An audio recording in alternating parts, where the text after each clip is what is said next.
बलिया के श्रीवरी अमहट गांव में सती माई स्थान के पास स्थित 2 किराना दुकानों में जीतिया व्रत की रात आग लग गई।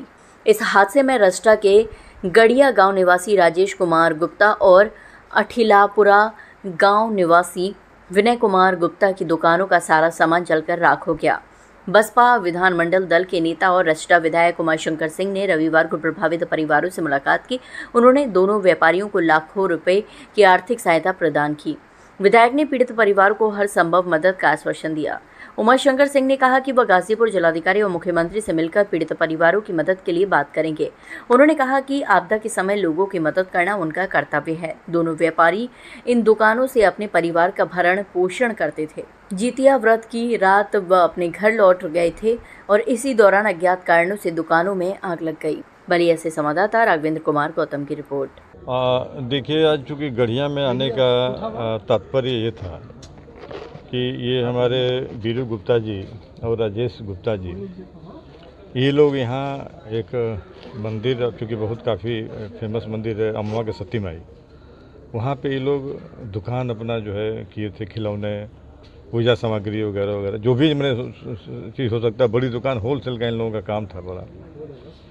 और ये लोग नवरात्रि के मेला भी शुरू कल से है, उसकी तैयारी के लिए ये लोग जितना जमा पूंजी था लोगों से उधार लेके, बैंक से लेके, जहाँ जहाँ से भी हो सकता है ले करके सारी पूंजी लगा करके अपने दुकान में भर दिए थे कि नवरात्रि में हम लोग कुछ कमाएंगे तो फिर हम लोग साल भर बच्चों के लिए अपनी परवरिश, पढ़ाने लिखाने, खाना पीना का सब व्यवस्था करेंगे। लेकिन प्रकृति को ये मंजूर नहीं। अचानक कहीं शॉर्ट सर्किट से आग लगी और पूरे दुकान, जितनी वहाँ अगल बगल दुकानें थी, इन लोगों के विशेष रूप से ज़्यादा नुकसान था, पूरा जल करके एकदम राख हो गया। तो आज मैं इनके आंसू पोंछने के लिए इनके दरवाजे पे आया हूँ। इनसे बात हुई मेरी। ये बोले कि हम लोग के पास कुछ बचा नहीं कि हम लोग कैसे खड़ा हो पाएंगे। तो मैंने कहा कि नहीं, चलिए मैं आता हूँ। तो आज मैं आकर के अपने तरफ से इनको 1 लाख रुपए जो है मैंने दिया है कि लीजिए, फिर आप लोग अपने पैरों पर फिर धीरे धीरे अपने बिजनेस को खड़ा करिए। और मैं ये भी आश्वासन दिया हूँ कि मैं जिलाधिकारी गाजीपुर और कमिश्नर वाराणसी सर से मैं बात करके उन लोगों से कहूँगा कि वो सर्वे करा के इसका रिकमेंडेशन वो लोग स्वयं नहीं कर सकते हैं तो माननीय मुख्यमंत्री जी के यहाँ भेजें।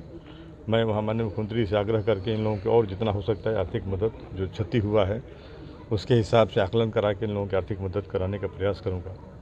अभी मैं दरवाजे पे आया तो इनके पूरे परिवार के लोगों की एक और इन लोगों ने मांग रखी कि हम लोग तो ठीक है, धीरे धीरे बिजनेस सब मैंने खड़ा करेंगे। हमारी बच्ची दिल्ली यूनिवर्सिटी में पढ़ती है, कब उसको हम लोग कैसे पढ़ाएंगे। तो मैंने कहा कि नहीं, आप पढ़ाने का छोड़ दीजिए। मैं कहा कि बच्ची का स्कूल का डिटेल दे दीजिएगा यूनिवर्सिटी का, जिस कॉलेज में हो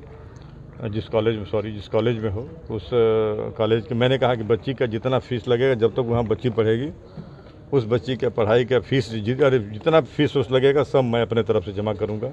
इन लोगों को मैंने बताया है, डिटेल दें तो मैं पूरा बच्ची का फीस मैं जमा करा दूँगा, ताकि बच्ची को कोई इस से उसका पढ़ाई, मान लीजिए दिल्ली यूनिवर्सिटी में दाखिला लेना, वो भी एलेसर कॉलेज में, लेडी श्री राम कॉलेज में वो दाखिला वो पढ़ रही है, तो उसका मनोबल न टूटे। इसलिए मैंने कहा है कि नहीं, मैं पूरी फीस मैं अपने तरफ से जमा करूंगा और बच्ची को की पढ़ाई में कहीं से बाधा नहीं आएगी। सर, जहूराबाद विधानसभा में वो दुकान थी, मैं 4 बजे शाम को कवरेज करने गया, वहाँ पर कोई जनप्रतिनिधि ना देखने आया ना समाचार लिया। अभी मैं देखिए वो दुकान वहाँ थी, लेकिन जो हमारे विधानसभा के लोग जाके वहाँ दुकान किए हैं, मैं उनके घर में जा रहा हूँ। अभी आप यहाँ पे मैं आया और अभी यहाँ से मैं जाऊँगा अठिलापुरा। एक दुकान अठिलापुरा की थी, अठिलापुरा के विनय गुप्ता जी की थी, उनके घर भी मैं जा रहा हूँ।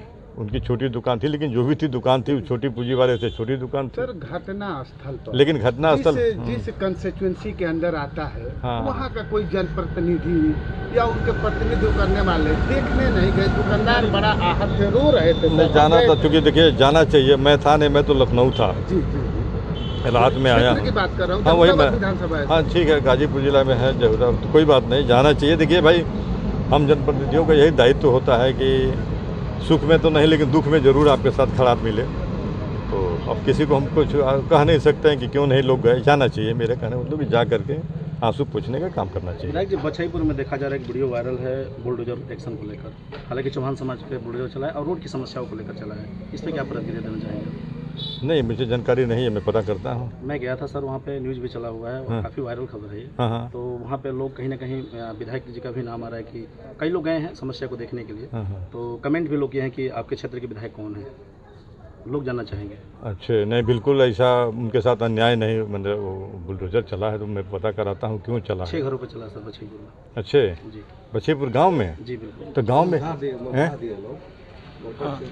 अच्छी मकानें थी जो कि तो कौन था? एक दो लोगों के पास नोटिस आया था, एक दो लोगों के पास नोटिस है। हैं? नहीं तो रोड वो कौन बनवा रहा है? रोड कौन बनवा रहा है? रोड को ले भाई मैं अभी अपनी टीम को अभी आज ही भेजता हूँ, भेज के पूरा उसका डिटेल ले करके उन लोगों के साथ जो भी कुछ मैंने अन्याय हुआ है उसको न्याय कराने का। नहीं, मैं अभी पता कराता हूँ। 9 तारीख को रैली को लेकर क्या कहना चाहेंगे? बड़ी पैमाने पे देखिए इतना लोगों में उत्साह है, बहुत लोग अपने मनों से, अपने तैयारी से बहुत लोग निकल के जाने के लिए तैयार हैं। मुझे लगता है कि ये ऐतिहासिक इस बार श्रद्धांजलि सभा मान्यवर कांसीराम साहब की होगी। आजम खान की भी चर्चा हो रही है बहुजन समाज पार्टी को लेकर, क्या लग रहा है कि वापसी होगी? देखिए ये मुझे जानकारी नहीं है मुझे कि अब निषाद समाज के जो मंत्री हैं और मंत्री ओम प्रकाश राजभर भी गुणगान करते नहीं थक रहे हैं बहन कुमारी मायावती का। 27 में क्या लग रहा है? देखिए बहन कुमारी मायावती जी का ऐसा कार्यकाल रहा है कि जो भी व्यक्ति अपने दिल पे हाथ रख के अगर सही बात बोलेगा तो उसे निश्चित रूप से बहन सुश्री मायावती जी की तारीफ करनी पड़ेगी, इसलिए कि उनके कार्यकाल को लोग आज भी याद करते हैं। जिस तरह से उन्होंने एक विकास का पैमाना पूरे प्रदेश में बनाया था, पूरब से पश्चिम, उत्तर से दक्षिण, चारों तरफ कहीं मैंने कुछ वंचित नहीं था। सर्व समाज को जिस तरह से न्याय उन्होंने और भागीदारी देकर न्याय दिया। जनता, रसड़ा की जनता आपसे काफ़ी उत्साहित रहती है। 9 तारीख को कितनी संख्या में रसड़ा विधानसभा से जनता जाएगी रैली? देखिए अभी तक तो 50 बस के लोगों ने लिस्ट दिया है, 50 बस, और मुझे लगता है कि 50-100 छोटी गाड़ियाँ होंगी। अभी इतने तो लोग निकल रहे हैं, संख्या बढ़ती जाएगी, गाड़ियाँ बढ़ाते जाएंगे। 27 में क्या बहन जी की वापसी होगी? 100% वापसी हो रही है एकदम। बस आप लोग सहयोग बनाए रखिए अपनी। बस निश्चित रूप से इस बार बहुजन समाज पार्टी की सरकार बनने जा रही है।